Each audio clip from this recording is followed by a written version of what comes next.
Good afternoon, folks. Well, we have a late winter job that has to be done today, and that is the fruit trees here need to be pruned. Where I live, they suggest you do this in the late winter because the trees have been dormant now for a while. They haven't started anything for the spring yet. And the weather's cold today too, so that helps too. There's no danger that it's going to spook the trees into thinking that spring is starting when it hasn't yet. We're not finished with February yet here. So I've got these trees here. I have a few blueberry shrubs to do as well, and I want to get them ready for the spring. If you want to continue to have good fruit production, you have to prune trees every year, prune fruit trees every year.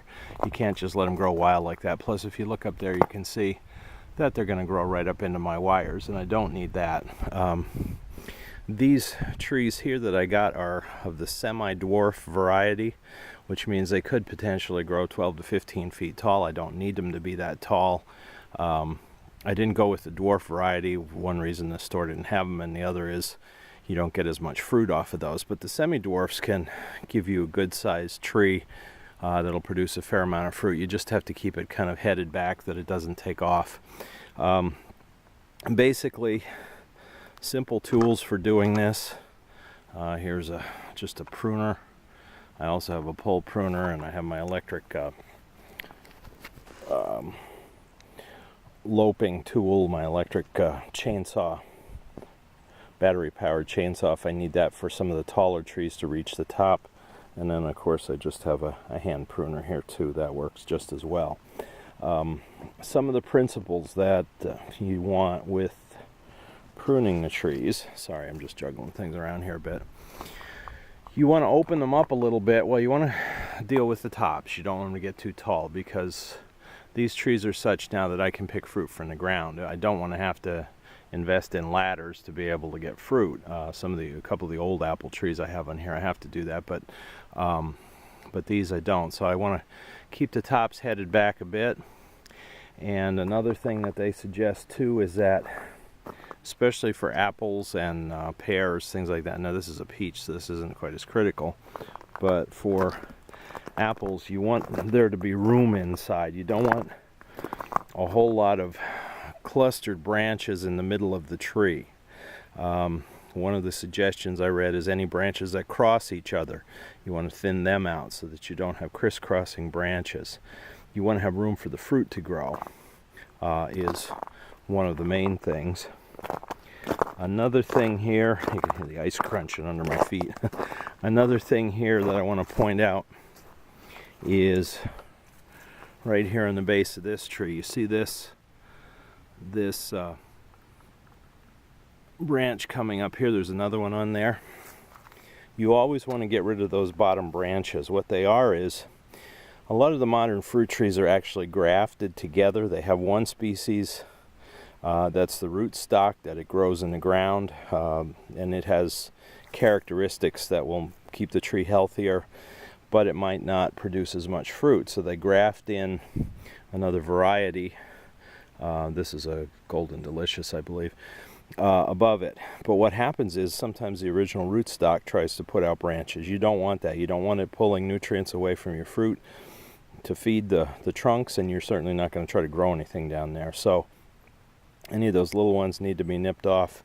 And then also, like I said, just open things up. I'll give you another segment of this video after I prune some of this, so you can kind of get an idea what I do with mine. These pear trees, especially this one, is insane how much it grows every year. I mean, these I've cut back. I bet that thing grew 6 feet since last year, the top. So I'll cut that all back and down, but it'll grow back again. So it's just one of those things that you just have to keep after. If you don't prune the fruit trees, they don't produce as much fruit, is what it comes down to. And that's the way with a lot of fruit. Grapevines, absolutely, you have to prune every year. Blueberry bushes, yes, if you want to keep getting blueberries, you've got to keep them pruned. So this is the time of the year to do that, when it's cold and it's not springtime yet, but yet they've been dormant for a while now because they've been through a good bit of the winter. So that's what I'm going to do here. And when I get some of this done, I'll come back to you and kind of show you the results. So thank you for watching. I'll be back to you. Okay, we got the pruning process underway here. I got a couple trees done. As you can see, this peach tree is much cleaner than it was. It's not as crowded as it was, so it'll bear better. I got the top cut down so it's not up in the wires. And then also over here, this is a yellow, red delicious apple tree, I believe, if I remember correctly. You can see I have that headed down. I've kind of opened up the middle a bit more so that there's more airflow in there and the branches aren't as crowded. The apples will grow better that way. Just a couple other things that I forgot to mention before. Obviously, when you're doing any pruning, you're looking to get rid of any dead or diseased branches or parts of the tree. I didn't have too much of that on here, but if you see something that isn't healthy, get rid of it, because it's only going to cause damage to the rest of the tree.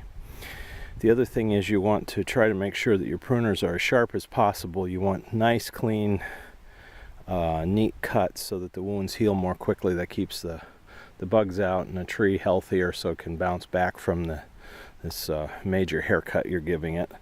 So if it takes a minute to go over it with your pruners with a file or a grinder, whatever, however you need to, and make sure that it's in good working order, it'll make your pruning a bit easier. And that way that's healthier for the tree. So I've got several more to go here as these trees have gotten older. Of course, it takes longer and longer each year to do this.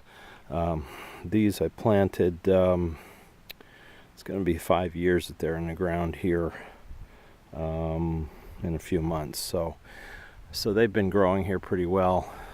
I've gotten a little bit of fruit off of them. Last year was a disaster, of course, with the weather, so I don't know what I would have gotten then.